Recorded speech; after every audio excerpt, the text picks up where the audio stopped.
Quality, pure quality, শিয়ার quality. Hamza Chowdhury বাংলাদেশের jersey গায়ে যে ডেবু ম্যাচটা হলো ভারতের বিপক্ষে, তাতে আপনি ওই কোয়ালিটিটা স্পষ্ট করে বুঝতে পারবেন।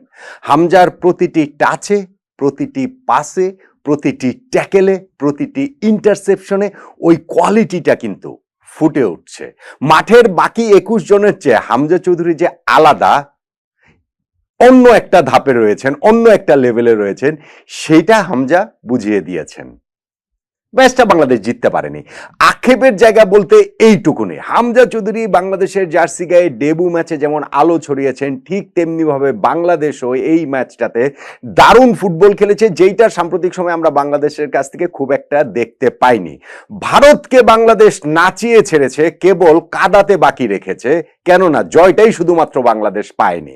সেই যে 2003 সালে সাফ চ্যাম্পিয়নশিপে আমরা যে ভারতকে হারিয়েছিলাম, এরপর ভারতের বিপক্ষে জয়ের অপেক্ষাটা আমাদের এখন সেইটা 23 বছর পেরিয়ে, 22 বছর পেরিয়ে আরো দীর্ঘায়িত হচ্ছে। কিন্তু এই ম্যাচে আমরা এত এত সুযোগ আসলে মিস করেছি, তাতে করে জয় না পাওয়াটা ভীষণ ভীষণ ভীষণ রকম হতাশার।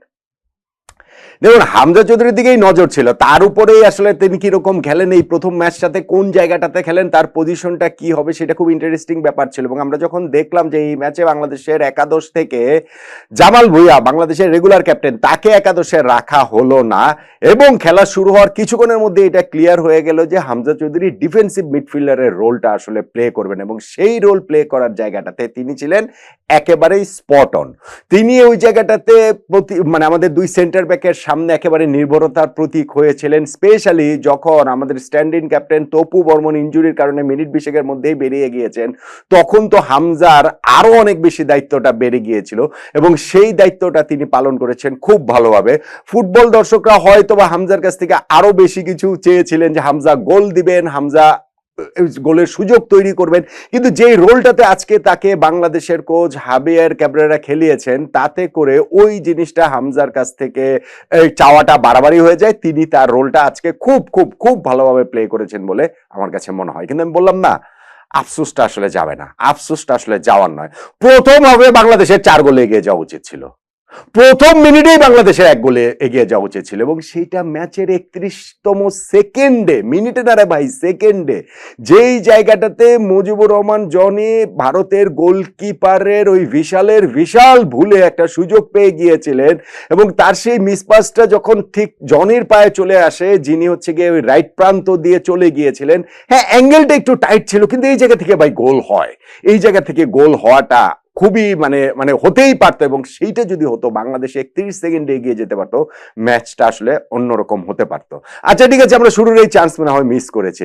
9 নম্বর মিনিটের সময় আমাদের শাহরিয়ার ইমন যেই হেডটা করলেন, যেই হেডটা তো আসলে পোস্টে রাখা উচিত ছিল, এবং সেটাও গোল হতেই পারতো। আমি ওটা হাফ চান্স বলবো না, ওটা আসলে মোর দেন হাফ চান্স। আচ্ছা ঠিক আছে, সেটাও হলো না। 12 নম্বর মিনিটের সময় হৃদয় যেটা মিস করেছেন, ওটা হাফ চান্স না রে ভাই, ওটা ফুল চান্স, ওটা ফুল চান্স না, ওটা ডাবল ফুল চান্স।